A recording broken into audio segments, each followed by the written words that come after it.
한면희의 제3정치 물결.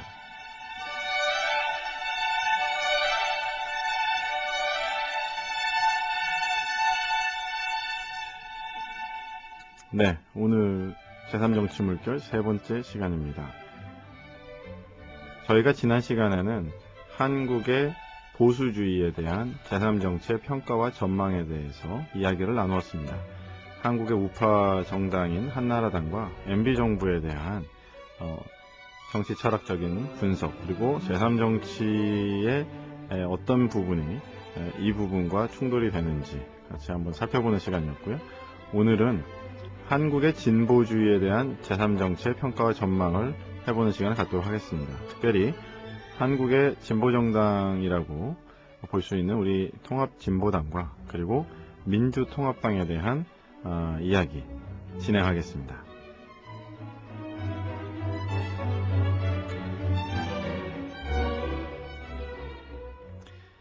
네, 오늘도 창조한국당 대표 한면희 대표님 모시고 이야기를 나누겠습니다. 안녕하세요. 네, 안녕하세요. 한면입니다.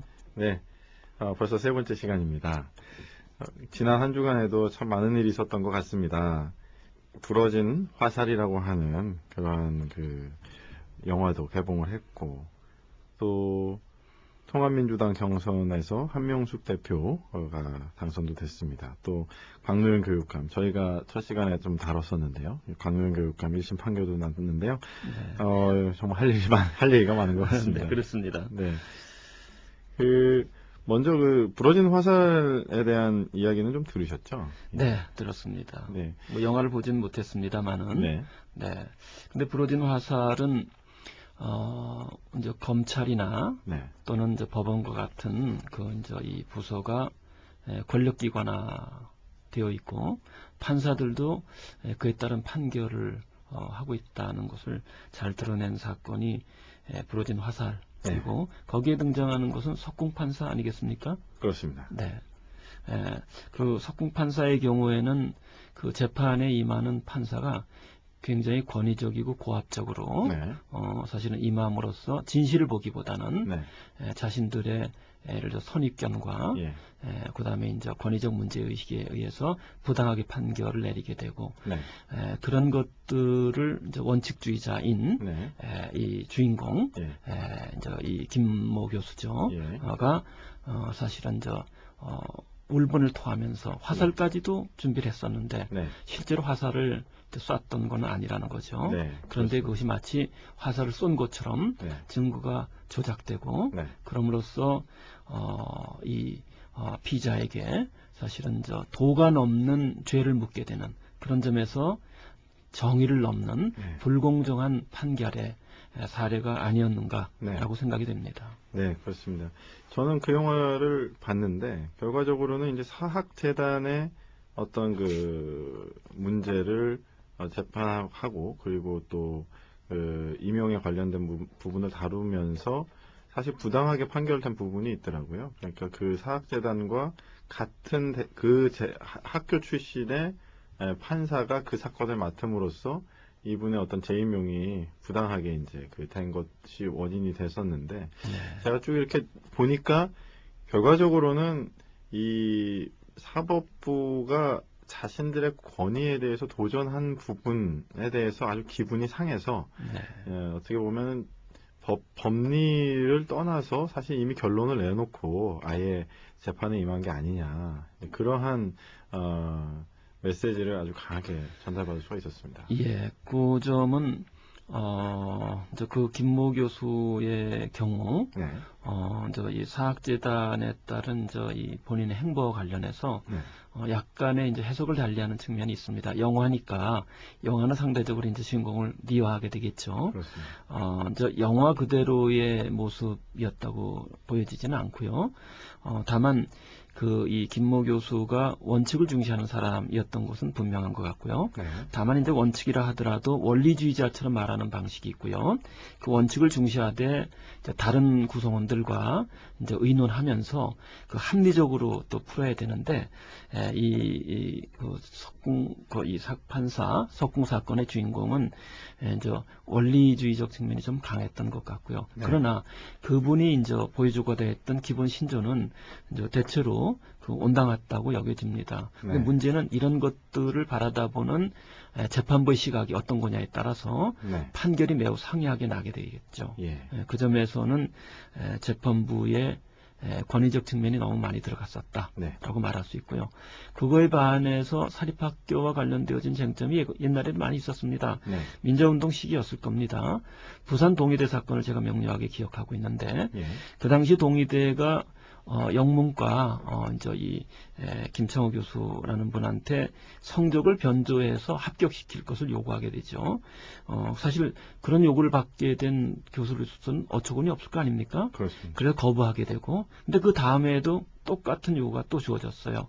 그러자 이제 불문과에 이제 박동혁 교수를 비롯한 세 사람이 모여갖고 의논한 끝에 기자회견을 열어서 사립학교가 부당한 요구를 하고 있다. 네. 그렇죠? 이런 것들을 고발하게 되고요. 그리고 이 세 사람들은 그로부터 고난의 연속이었습니다.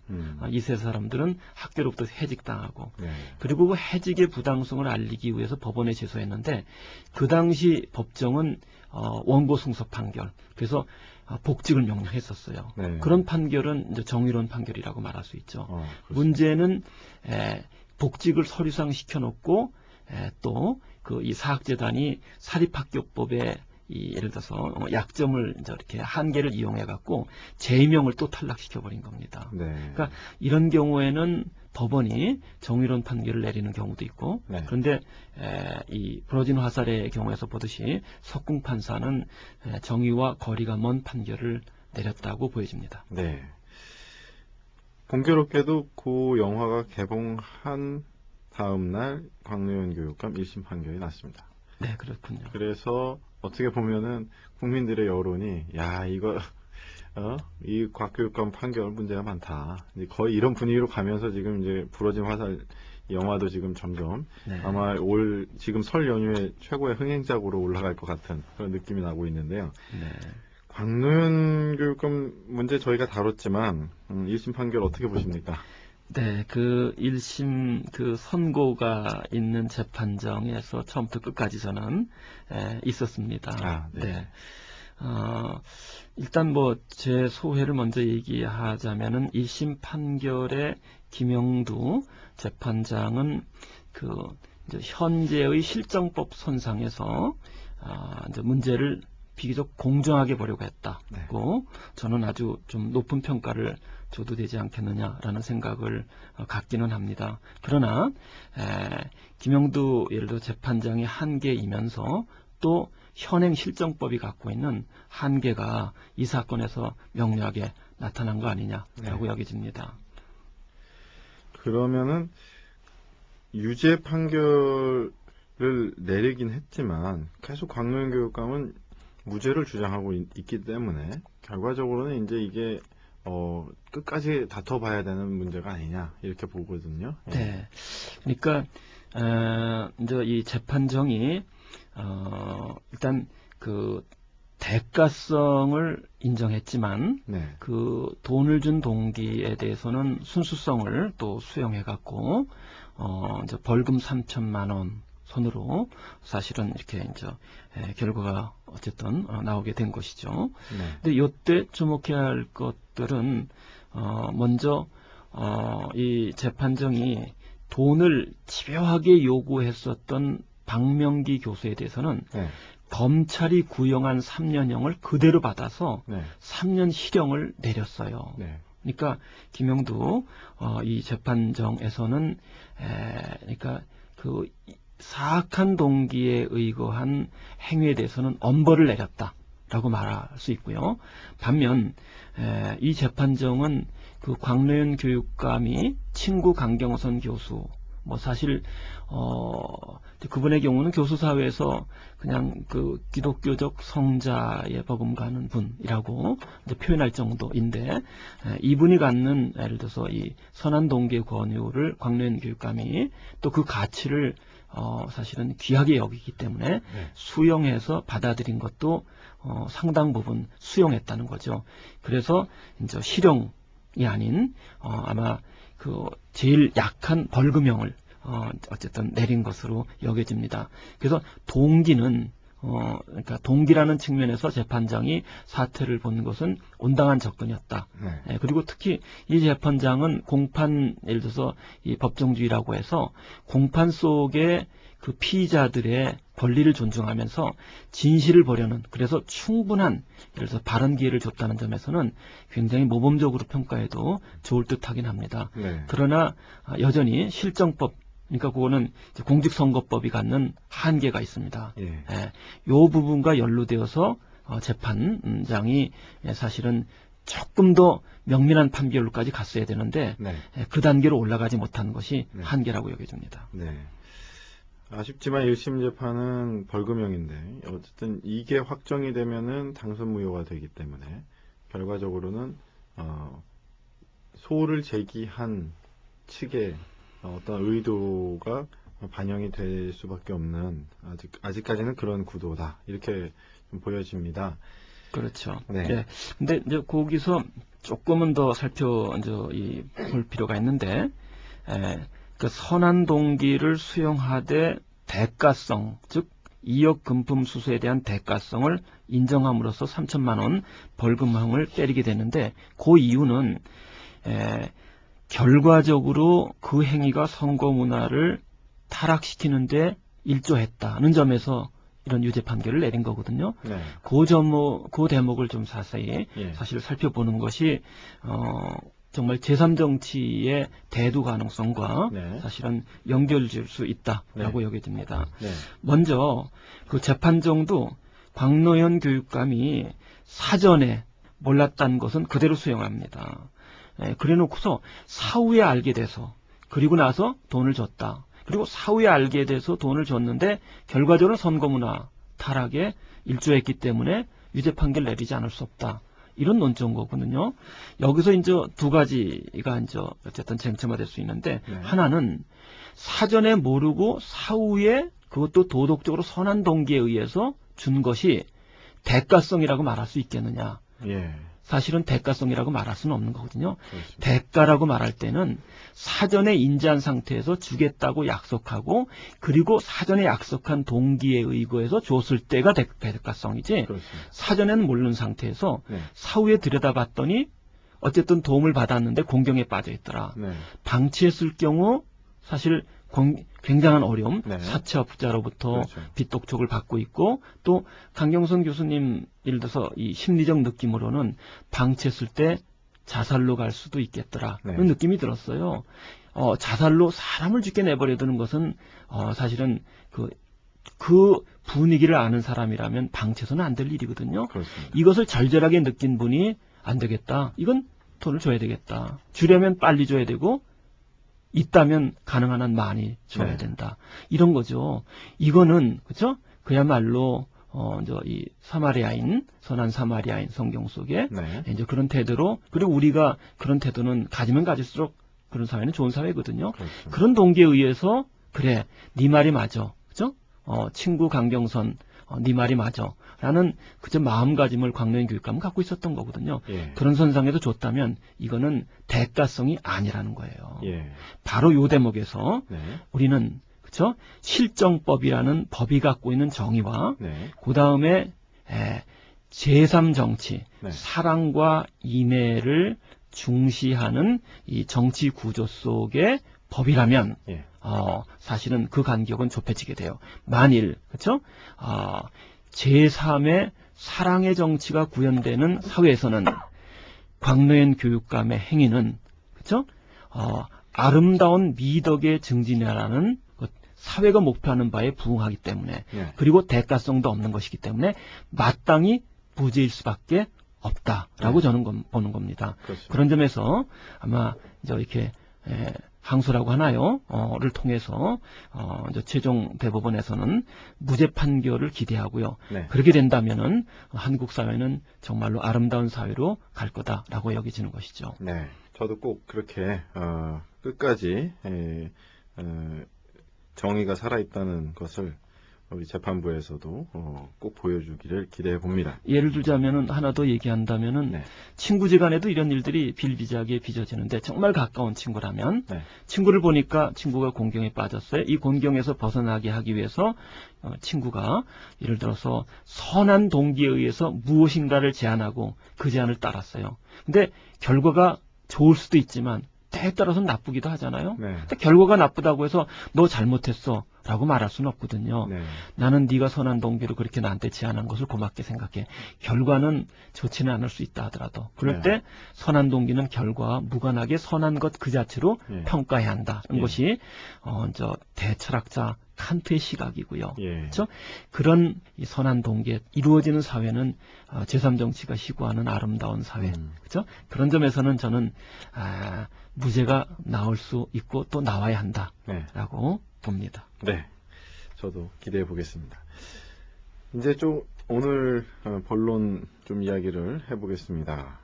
먼저 통합민주당이 한명숙 대표 체제로 이제 출범을 했습니다. 만나 보셨죠? 네, 만났었습니다. 네. 제가 대표 두 달 전에 취임하고서 예방을 했었고요. 네. 마찬가지로 또 답방 형태로 예. 한명숙 대표께서 찾아 주셨습니다. 네.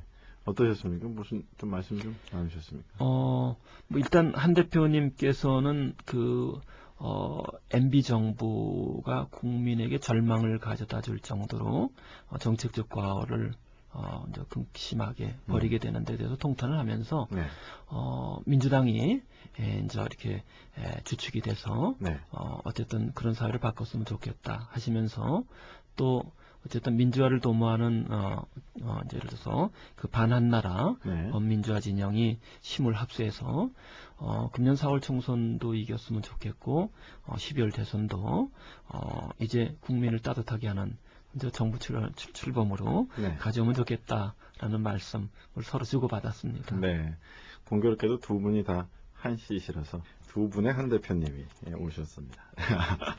네.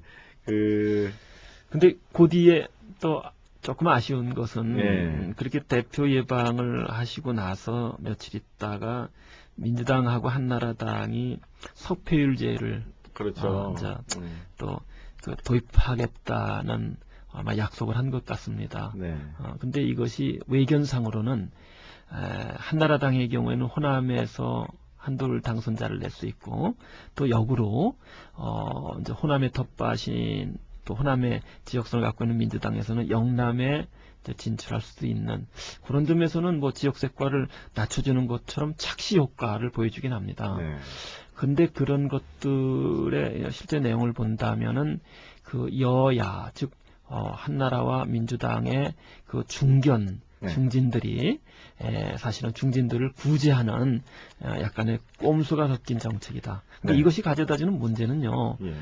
19세기, 20세기가 모더니즘 사회였다면 20세기 중후반부터는 그 모더니즘의 가치가 갖고 있는 한계로 인해서 포스트 모던적 측면이 대두하기 시작했어요. 네. 가장 대표적으로 1968년 뉴 에이지 운동 때는 사회 문제의 최대 화두로 늘 노동과 관련된 계급 문제를 내세웠었는데 예. 그것만큼 중요한 새로운 화두가 대두하기 시작하는 겁니다. 그런 대표적인 것이 반전 평화의 문제, 네. 그 다음에 페미니즘, 여성의 문제, 예. 그리고 오늘날 문명사적 그쵸? 화두로 다가오고 있는 환경 문제, 예. 이런 다원적 가치를 반영할 수 있는 정당이 네. 그쵸? 요구되어지는데 예. 이 석패율 제도는 예. 비례대표의 숫자를 잠식하기 때문에 네. 다원적 가치를 반영할 수 있는 정당 구조를 양당의 야합에 의해서 봉쇄하는 측면이 있기 때문에 네. 사실 석패율 제도는 매우 나쁜 예. 제도라고 봅니다. 이건 철회되어야 한다고 보여요. 네. 그러니까 석패율 제도가 도입되면은 소위 말하는 그 양대 정당 이외에 작은 정당이나 새로운 정치 세력이 대두하는 것을 또 제도적으로 또 한 번 더 맞게 되는 봉쇄하는 거죠. 예, 그러한 결과가 나타난다. 그러니까 명분은 지역구도 타파인데 알고 보면 구기득권과 신기득권의 어떻게 보면 자리 배분 전략 뭐 이런 게 아닌가 생각이 드네요. 그러니까 독일의 경우에는 예를 들어서 어떤 정당이 7%의 득표를 올렸다면 7%의 의석을 갖도록 사실은 배치가 되어 있습니다. 네. 근데 우리의 경우에는 7%의 득표를 가졌을 경우 7%의 의석수를 갖는 것이 아니라 절반도 안 돼요. 왜냐하면 두 개 양당의 몰아주기 정당 의석 분포도로 지금 정치 제도가 짜여져 있습니다. 네. 근데 이것을 더 강화하는 것이 석패율제다. 예. 예.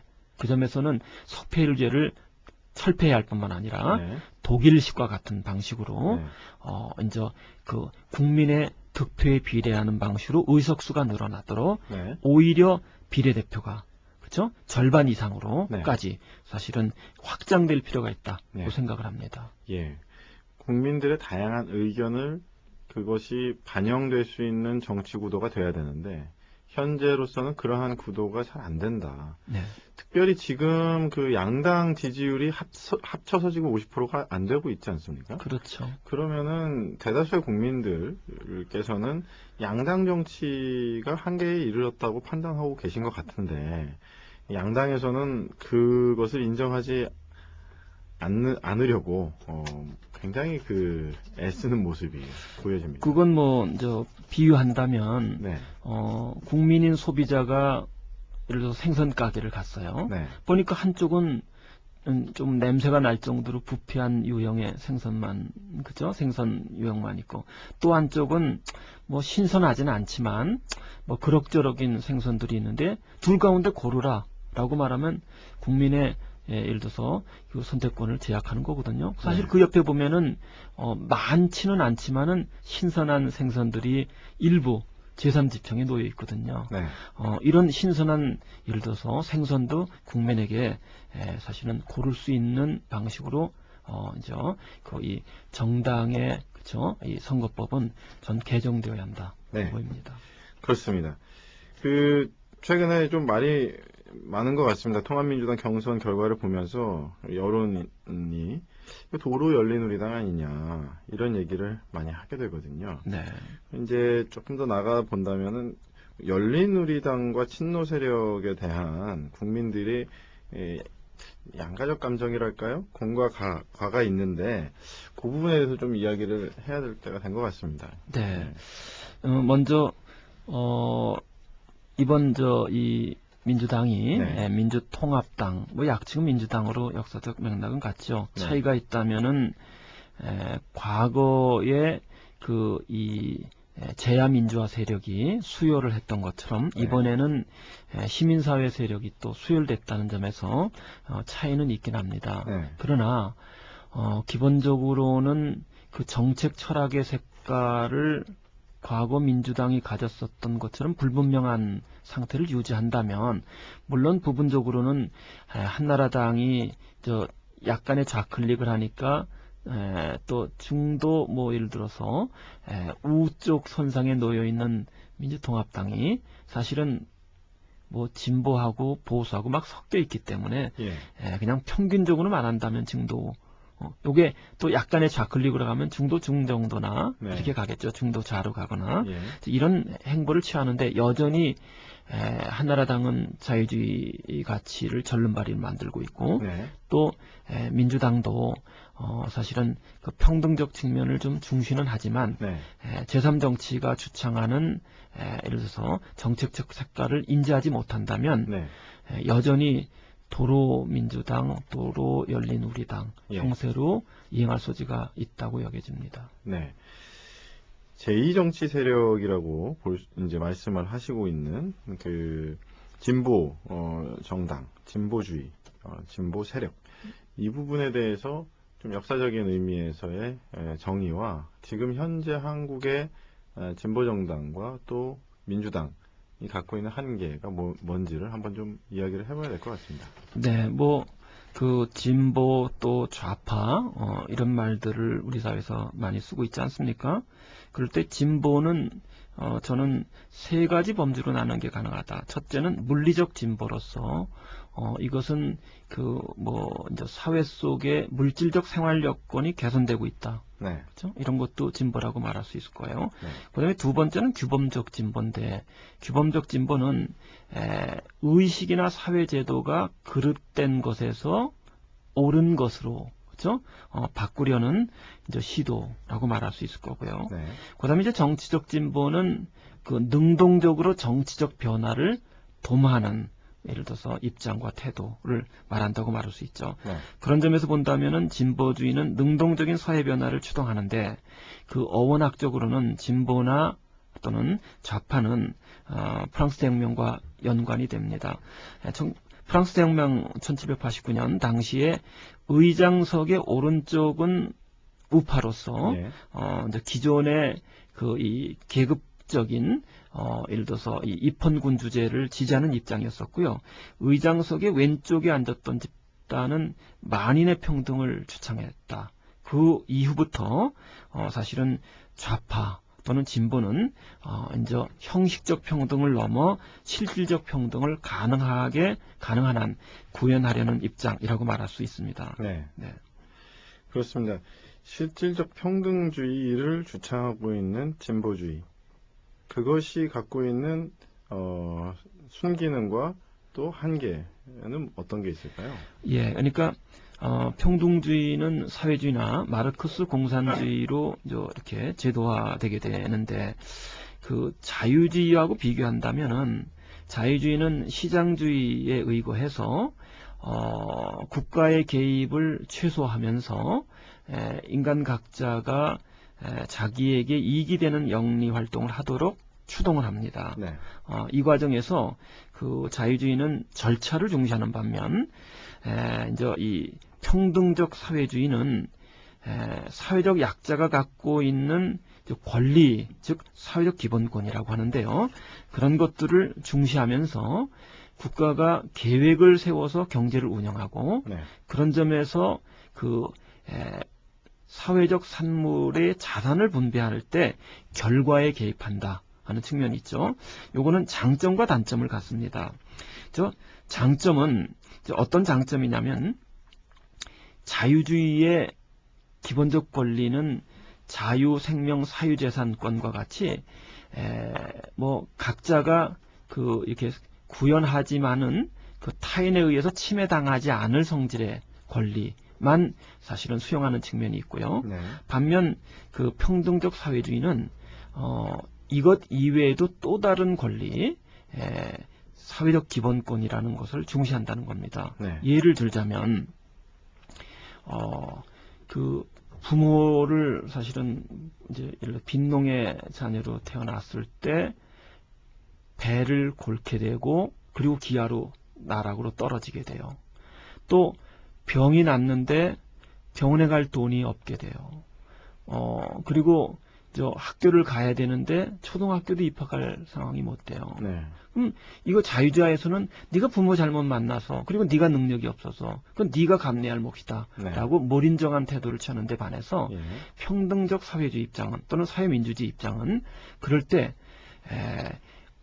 기초교육을 받을, 그 다음에 최소한의 의료 혜택을 받을, 그리고 빈곤 상황에 놓였을 때는 그렇죠, 영양의 가치를 제공받을 누구로부터?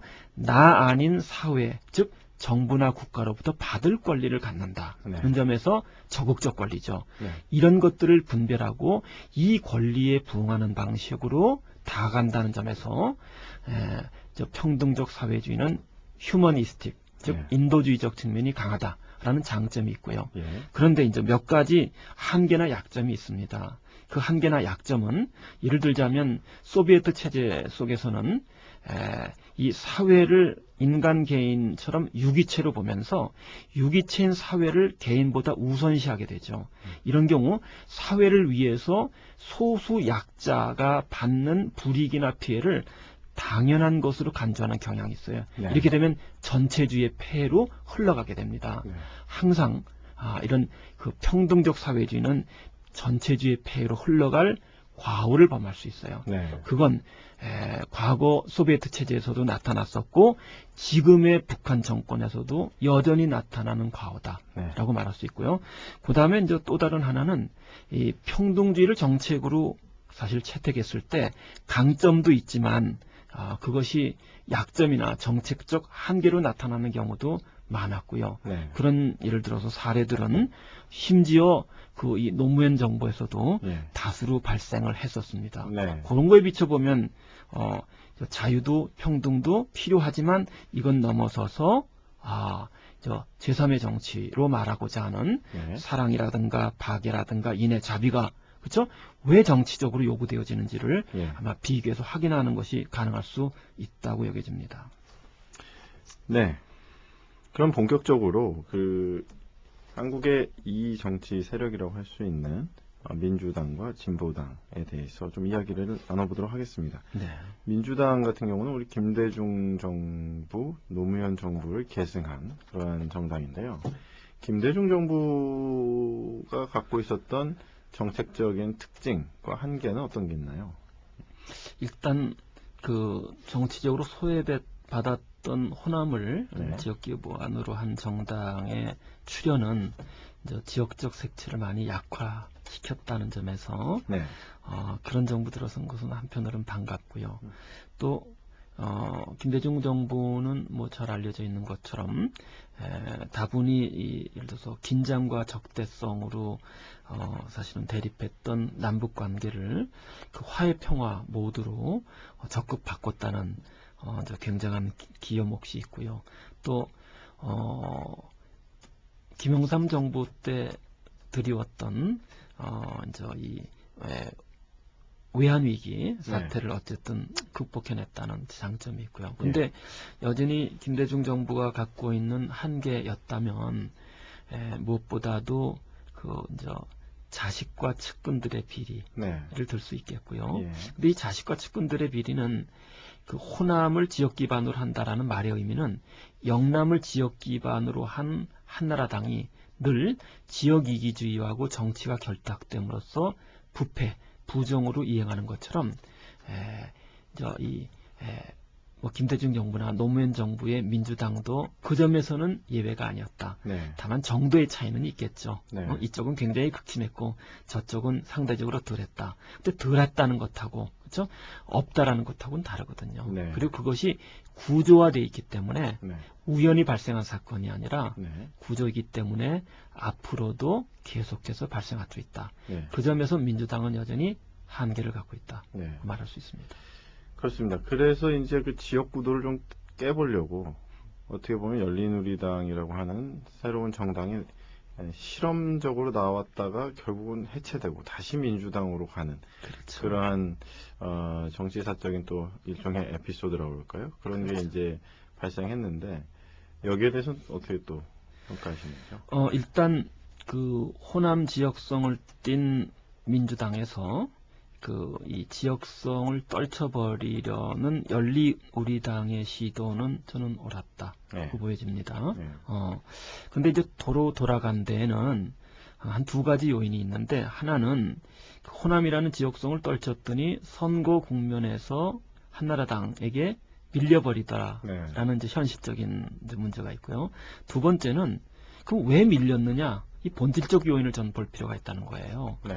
달리 말하면은 지역성을 떨쳐버린 열린우리당의 노무현 정부가 정책적으로 성공을 거뒀다면 네.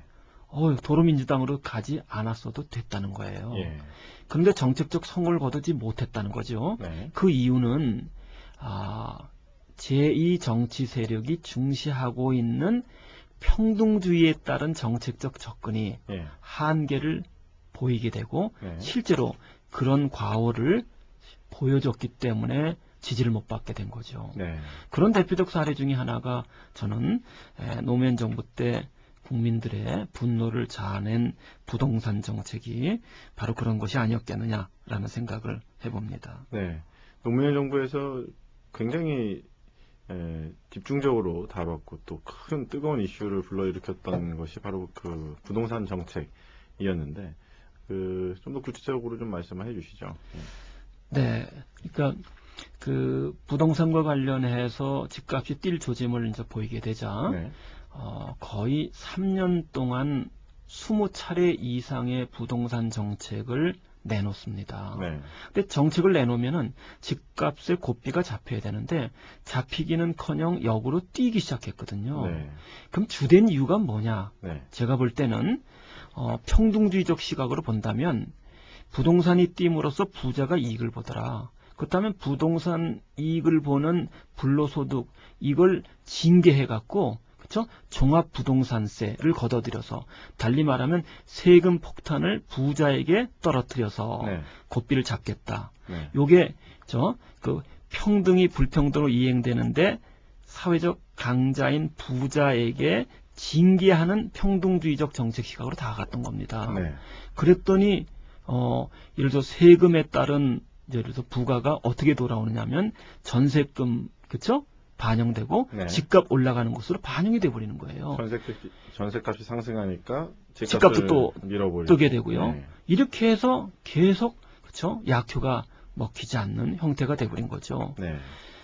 오히려 그때 평등적 가치에 주목하기보다는 네. 평등이라는 가치를 염두에 두되 무엇을 우선시했어야 되느냐면 서민들이 갖고 있는 애환을 달래줄 줄 아는 사랑의 자세, 인애의 자세, 자애로움의 자세로 다가갔어야 한다. 네. 그렇게 되면 문제를 어떻게 푸느냐면 부자에게 세금 폭탄을 내릴 것이 아니라 그건 나중에 해도 돼요. 경우에 따라서는요. 먼저 취할 조치는 그렇죠? 돈 없는 사람도 적어도 내 집을 갖고 그렇죠? 안정적으로 살아갈 수 있게끔 국가가 네. 세금으로 인해서 세금을 통해서 예를 들어 저소득층 주거 안정화를 위한 예를 들어서 임대주택을 네. 저렴한 임대주택을 다량으로 지어서 제공했더라면 네. 이건 서민의 고통에 반응할 줄 아는 자애로움의 정치일 경우에는 이게 가능한 거거든요. 네. 예를 들자면은 세종대왕께서 그죠? 국민의 고통을 가슴 아파하면서 그들을 어루만지기 위한 한글 창제로부터 이런 정책을 펼친 데서 네. 보듯이 이렇게 자애로움의 시각으로 먼저 고통받고 있는 서민들의 그쵸? 처지를 개선하는데 우선적 비중을 두고 그 다음에 예를 들어서 불공정하게 부자가 이익을 보게 된다면 그거를 단계적으로 조치했더라면 난 부동산 정책 잡힐 수 있었다고 봅니다. 네. 거꾸로 네. 그쵸? 이명박 정부가 서민 주거 안정을 위한 그쵸? 예를 들어서 이 보금자리 주택 같은 것을 뒤늦게 내놓는데 그게 사실 약효가 좀 부분적으로 있었던 거거든요. 그렇습니다. 이것이 뜻하는 바는 자유적 가치나 평등적 가치도 소중하지만 사회적 약자를 배려할 줄 아는 존중에 깃든 사랑의 정치. 네. 그렇게 되면 정책의 색깔이 달라져요. 예. 그렇죠? 따라서 노무현 정부의 부동산 정책의 실패. 예. 이거는 오히려 제3정치를 잘 드러내는 것을 역설적으로 상징하게 되는데 어쨌든 이런 정치로 국민의 마음을 얻게 되면 네. 그렇죠? 도로 민주당으로 가지 않아도 된다는 거예요. 예. 지역 이기줄의 미끄럼을 탈 수 있는 지역성을 조금 떨쳐버리면 네. 호남의 많은 양심적인 그쵸? 분들이 여전히 지원하게 돼요. 예. 그러나 호남에도 예를 들어서 시장을 중시하거나 시장의 탐욕에 쩌찌들은 이기심 깃든 사람들은 자기들의 이익을 대변할 수 있는 보수 정당으로 투표가 옮겨가겠죠. 네. 그러면 역으로 경상도 그렇죠? 네. 영남의 경우에도 양심에 의해서 사회적 약자를 보듬을 줄 아는 사람들은 마찬가지로 어디요? 열린우리당과 같은 그렇죠? 정치 세력 투표를 하게 되고 그렇게 되면 도루민주당으로 가지 않을 수 있었다. 네.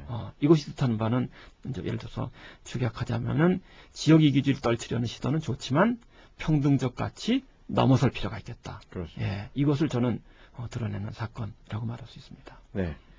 그렇습니다. 이게 또 양대 정치 세력, 그러니까 어떤 일정치 세력과 이정치 세력으로 나눠지는 구도 속에서는 그러한 제3의 대안을 중시하기보다는 서로의 어떤 정책적 선명성이나 자기 입장을 고수하다 보니까 주로 투쟁 국면이라고 할까요? 그러니까 국회에서 저희가 가장 힘들게 보고 있는 것은 전투 국회, 싸우는 국회가 아닌가. 그래서 정책도 그래서 그렇게 어떤 특정 집단을 공격하고 방어하고 이런 형태로 나오는 게 아닌가 생각이 좀 들거든요. 그렇죠. 예. 그러니까 뭐 현재 거대 여당과 야당은 정치를 행하는 동기에서는 적대적이에요. 네. 왜냐하면은 한쪽은 저 보수적 우파적 색깔이고 다른 한쪽은 진보나 또 약간의 좌파적 색깔을 취하기 때문에 적대적인데 이 거대 두 예를 들어서 여야 정당은 이제 결과에 있어서는 의존 관계에 놓여 있거든요. 네. 한 번이나 두 번은 당신들이. 근데 계속하면 안 되잖아요. 이쪽에서 그 다음에는 뺏어오고. 네. 그래서 결과적으로는 상호 공존 관계에 놓여 있다. 그렇죠? 이것은 한국 사회의 비극인 거죠. 적대적으로 공존하는. 그렇죠. 그래서 큰 기득권과 작은 기득권은 서로 주거니 받거니 하는 세력이 아닌가 생각이 돼요. 이때 정책을 펼치더라도요. 그 네. 정책은 자신들의 정당이 갖는 정체성에 맞는 정책을 펼침으로써 국민에게 심판을 받는 것이 아니라 네. 인기 끈다 싶으면은 그것을 드러내는데 실제로는 치장에 가까운 문의로만 내세우는 네. 결과가 되고 그렇게 되면은 정책도 실종하게 되거든요. 네. 불신을 받게 되겠죠. 그렇죠. 그 이유는 그런 정당들이 자기 정체성에 맞는 정책 철학을 명료하게 제시하지 않고 네. 그리고 정치는 어디까지나 권력을 빼앗기 위한 싸움이라는 마키아벨리즘이라는 네. 그죠? 시대에 뒤떨어진 정치관을 갖고 있는 데서 비롯된 거다.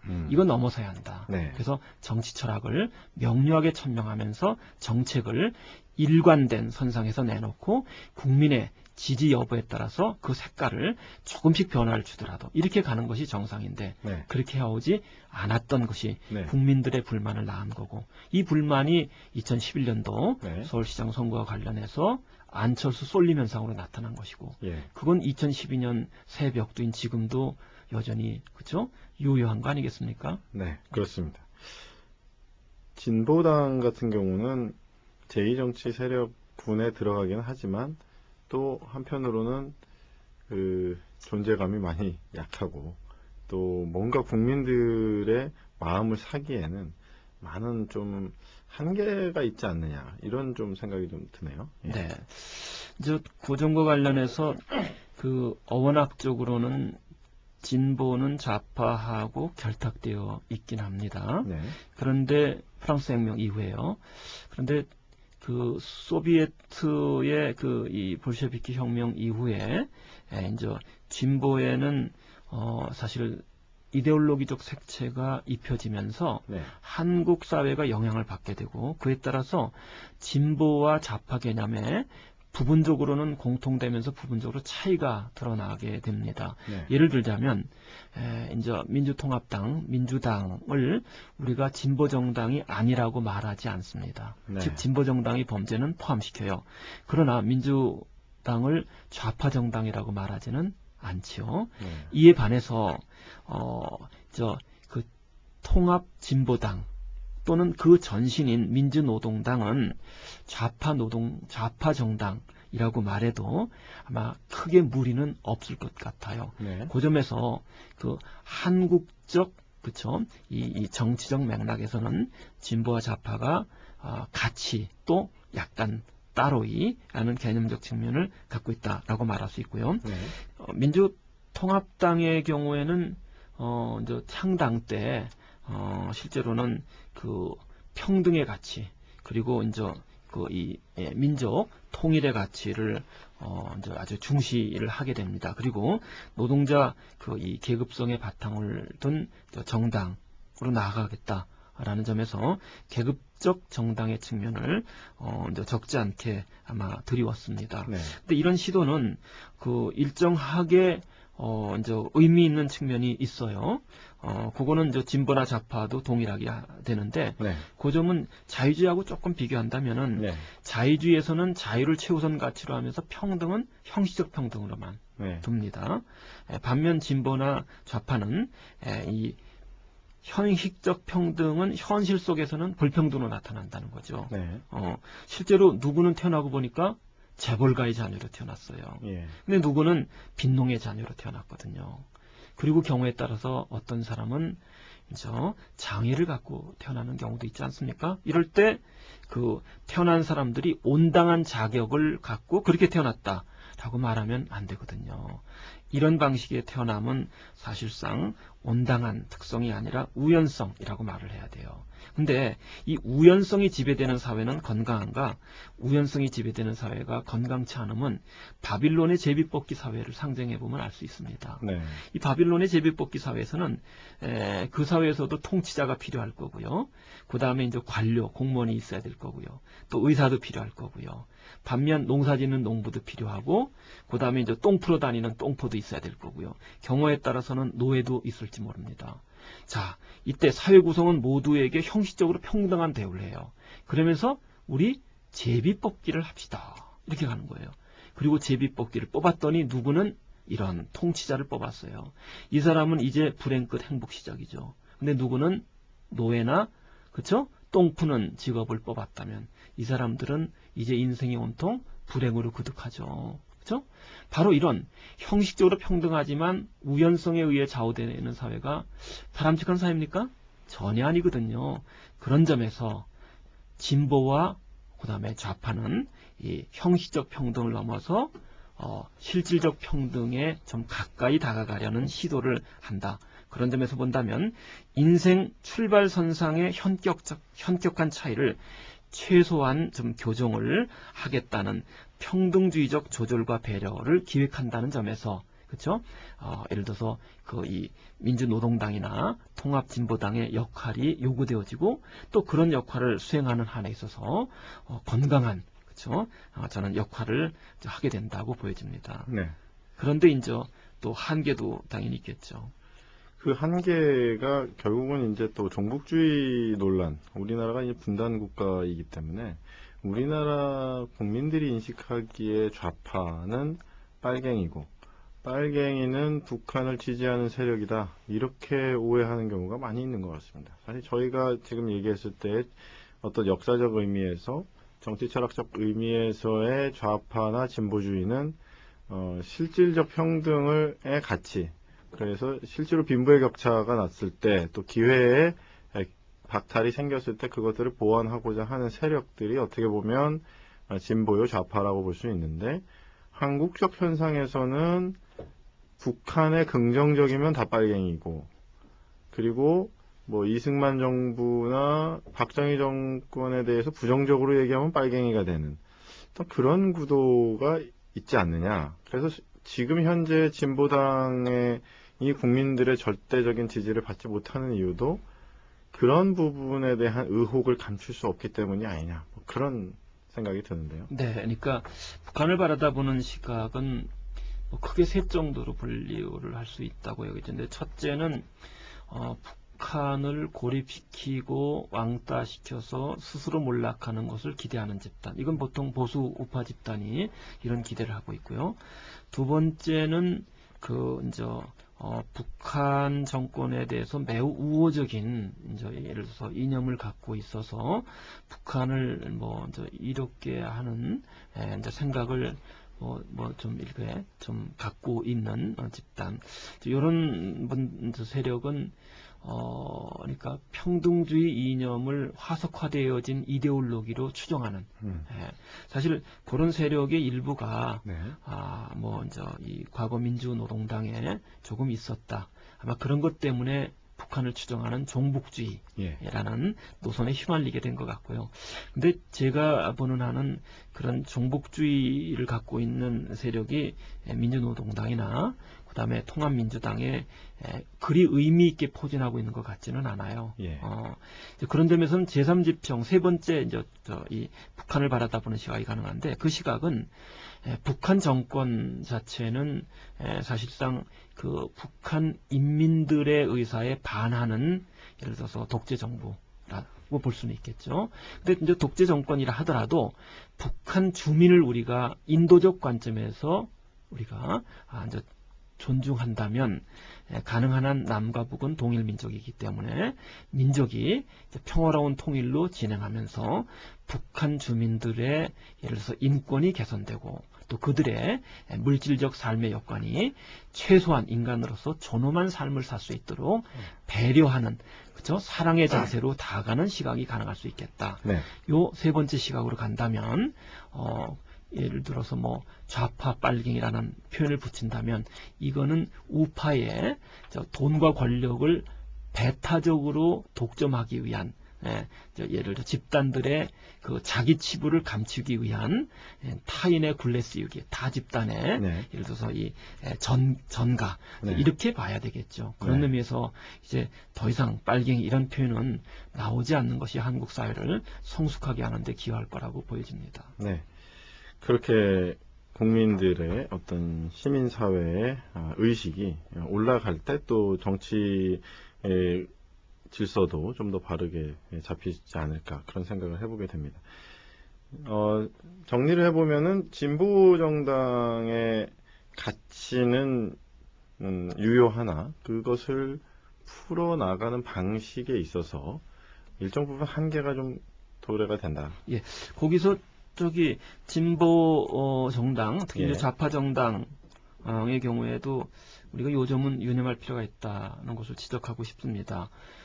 그거는 이 민주노동당을 바치는 그 민주노총의 이 집단에 의해서 종종 나타나기도 하고요. 그렇죠? 그 사례를 본다면 2011년도이죠. 현대자동차 노동조합 민주노총 가맹단체입니다. 사측하고 단체 협상을 하게 됐는데 이때 어떤 결과의 합의를 보게 되느냐면 사내 복지를 강화하고 그리고 정규직 자녀를 우선적으로 취업시키는데 취업시키도록 한다. 이런 예를 들어서 이 합의를 보게 됩니다. 이렇게 되면 현대자동차에도 적지 않게 비정규직이 있거든요. 네. 그러면 그 비정규직에게 돌아가야 할 혜택의 상당 부분을 정규직이 가로채는 겁니다. 그렇습니다. 사내복지 강화 그리고 정규직 자녀를 취업시킬 때 우선적으로 채용한다. 이렇게 되는 거죠. 비정규직을 정규직으로 돌려야 되는데도 불구하고 네. 그렇죠?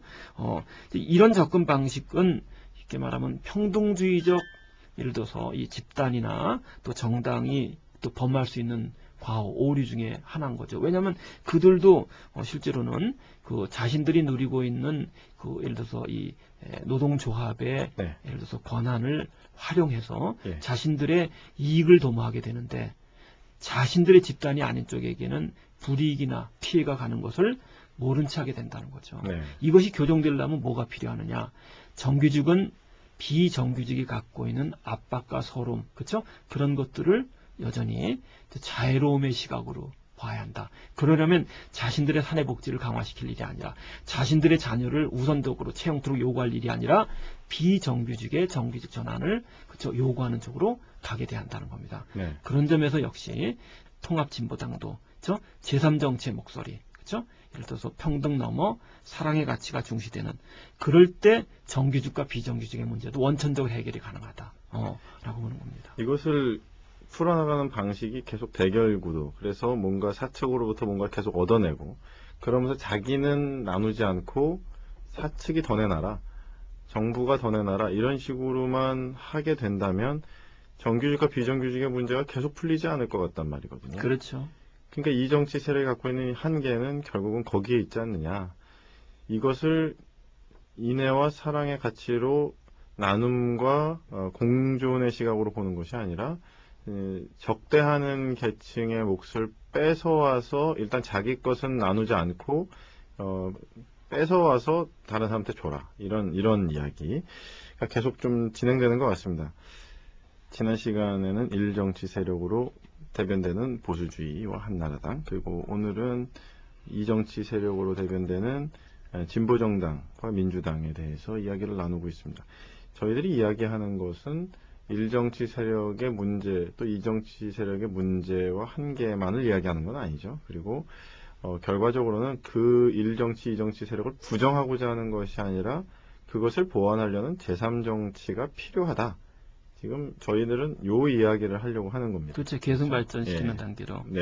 그 정부 관련해서는 해직 교수로서 민주화에 많은 기여를 했던 이영희 교수의 말씀을 좀 들을 필요가 있는데 네. 전환시대의 논리라는 아주 명저를 내놓은 적이 있죠.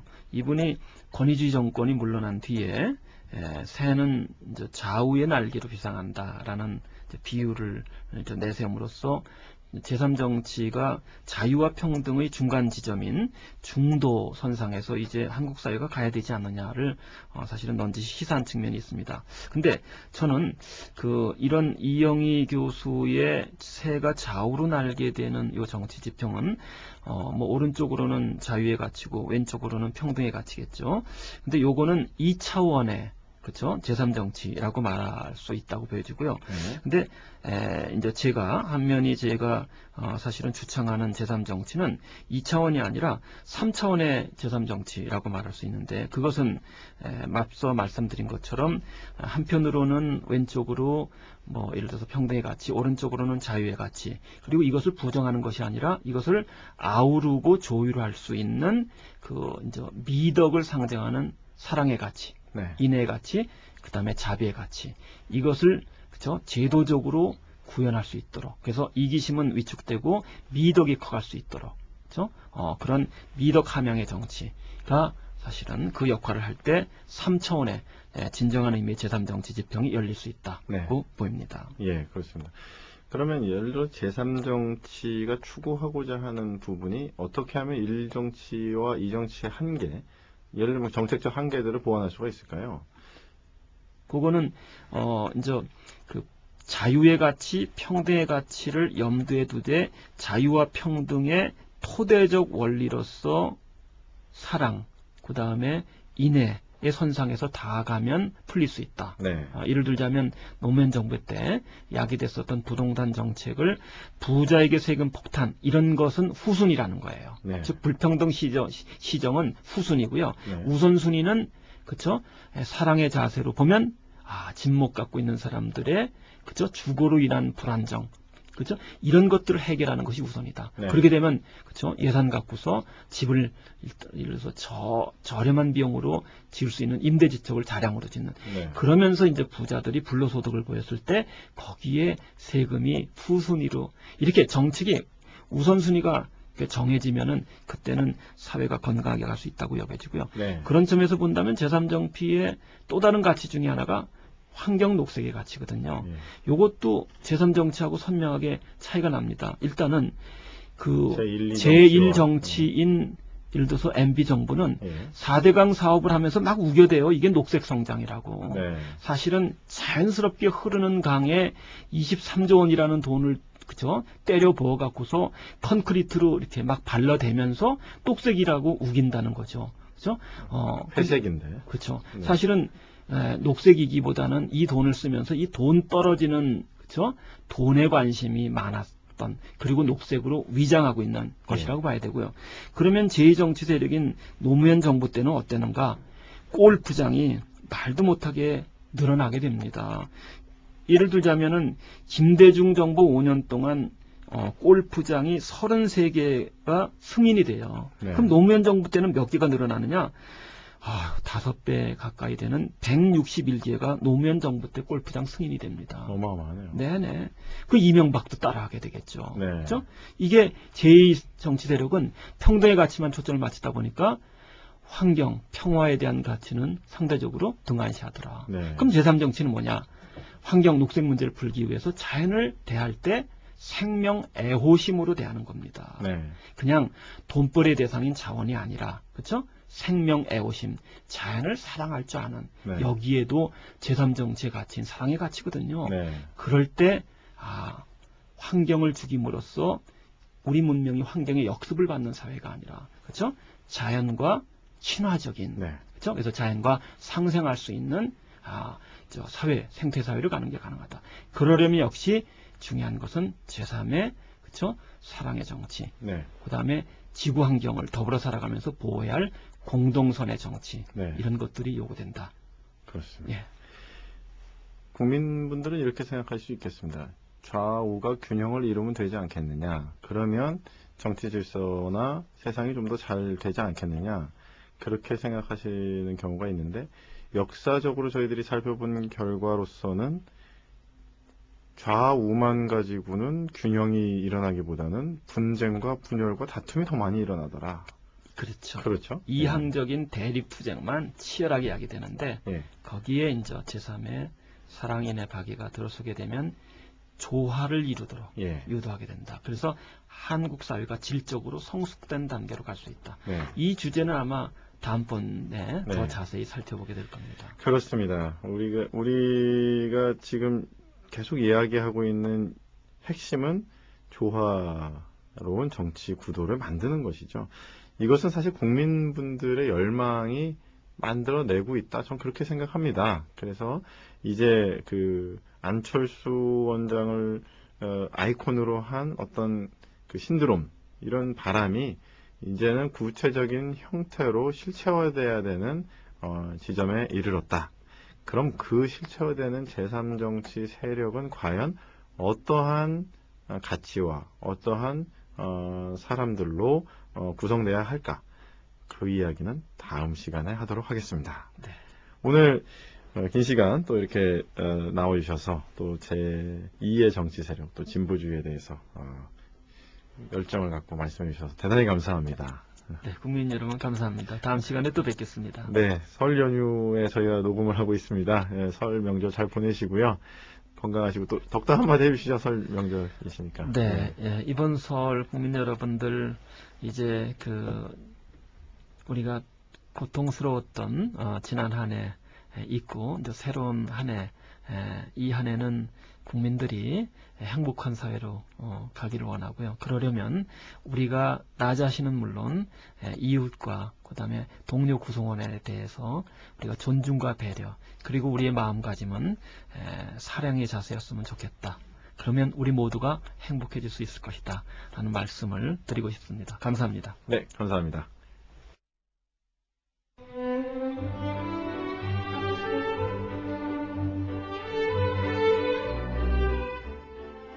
네, 한면희의 제3정치 물결 세 번째 시간.